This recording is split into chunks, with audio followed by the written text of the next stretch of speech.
This video costs you nothing but less than 5 to 6 minutes, but it will make you one of the smartest people in the room. Today, I'm breaking down how rich people think and why it matters. If this shifts your perspective, please like and subscribe. That's exactly why BRAINELM Lab's channel exists. Okay, so let's get right into this. We're not just going to talk about money. Not really. We're going deeper. We're going to explore the mental operating system that truly separates the wealthy from, well, everyone else. You know, the biggest difference between the rich and the poor, it's not what's in their bank account. It's what's going on in their brain. Now that right there, that's the core idea we're digging into today. It's not about the dollars you have in your pocket right now. It's all about the mindset that actually generates and grows those dollars in the first place. So let's start by unpacking the single biggest obstacle that holds most people back. All right, so where does the problem really start? For most people, the financial struggle begins with a cognitive pattern, a really powerful mental loop that psychologists call the scarcity trap. Now, it's so important to get this. A scarcity mindset isn't a moral failing. It's not a lack of willpower. It is a documented cognitive state. The best way to think of it is like mental tunnel vision. Your brain just becomes obsessed with the one immediate resource you feel you don't have enough of, whether that's money or time or anything else. And look, this isn't just some theory. It's backed by hard science. Brain scans, actual neuroimaging show that when you're stuck in a scarcity mindset, your brain literally functions differently. The part of your brain that focuses on immediate rewards and short-term decisions, it becomes hyperactive. At the same time, the part responsible for long-term planning and big goals, it actually quiets down. You literally become neurologically wired to prioritize just surviving today over building for tomorrow. And that brain state, it leads to this downward spiral with very real-world consequences. You end up saving less because the future feels abstract, it feels distant.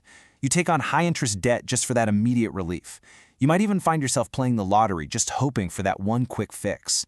Your mental energy becomes so consumed by surviving today that there's simply no bandwidth left to plan for or even see the opportunities of tomorrow. So, if scarcity is the problem, what's the solution? Well, it's about installing a completely different mental operating system. Let's call it the abundance blueprint. And right here, you can see the fundamental difference. The scarcity mindset sees a world of limits. It sees a finite pie where, for you to win, someone else has to lose. The abundance mindset, on the other hand, sees opportunity everywhere. It understands that money isn't some limited resource to be hoarded, but a flowing byproduct of great ideas. One operates from fear and survival. The other operates from a place of gratitude and a deep desire for freedom. It's an incredibly powerful positive feedback loop.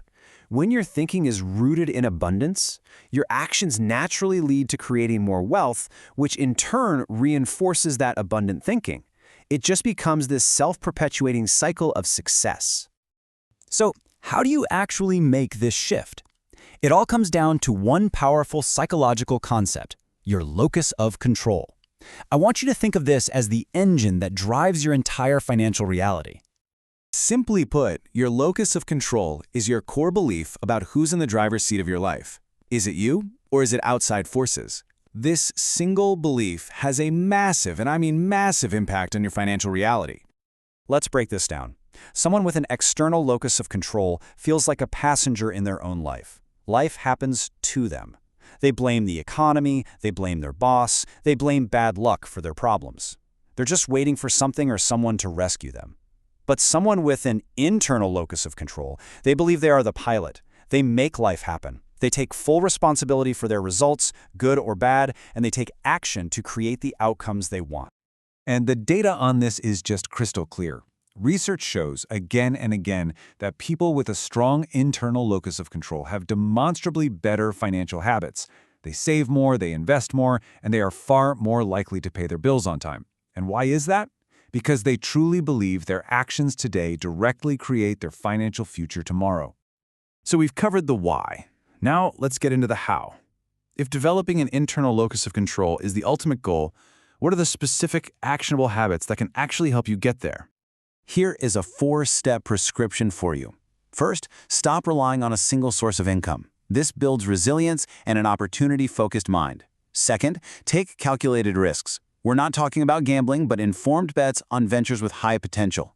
Third, stop seeing money as the end goal and start seeing it for what it is, a tool to create freedom and impact. And finally, number 4, you have to redefine failure. It's not an endpoint, it's just data. It's a lesson on your path to success. Okay, Now let's see how these two different operating systems play out over time. We'll use a simple, real-world scenario to make it clear. Let's meet John and Roma. They are starting from the exact same place financially. Both have $5,000. The only difference is what's going on inside their heads. John is operating from scarcity and an external locus of control.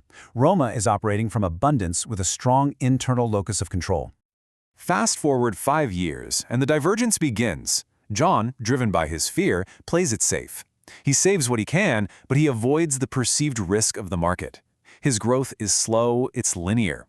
Roma, on the other hand, believing she controls her destiny, takes calculated risks. She invests her money. She even starts a side business that fails, but because she views failure as just learning, she tries again. Her net worth has already leaped far, far ahead. And now, a decade in, the difference is just staggering. John's net worth has grown, sure, but he's still trapped in that same cycle of worrying about money.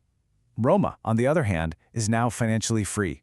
The power of compounding from her investments, combined with the income from her successful business, has created an outcome John could never ever achieve with his mindset. See, it wasn't about working harder, it was about thinking differently. And if you need one final piece of proof that mindset trumps money, just consider the phenomenon of sudden wealth syndrome. This is what happens when people, like lottery winners, get a huge influx of cash without ever developing the mindset required to manage it. Their external locus of control can't handle the responsibility, and it often leads to paranoia, isolation, and complete financial ruin. So here's the crucial takeaway from all of this. It all comes down to where you place your locus of control. Your income is just a lagging indicator of your mindset. If you want to change your financial future, the single most powerful thing you can do is begin the work of shifting your core belief from "life happens to me" to "I make life happen." If this helped you think clearly about how rich people think, please like and subscribe. The next video covers what most people still don't see.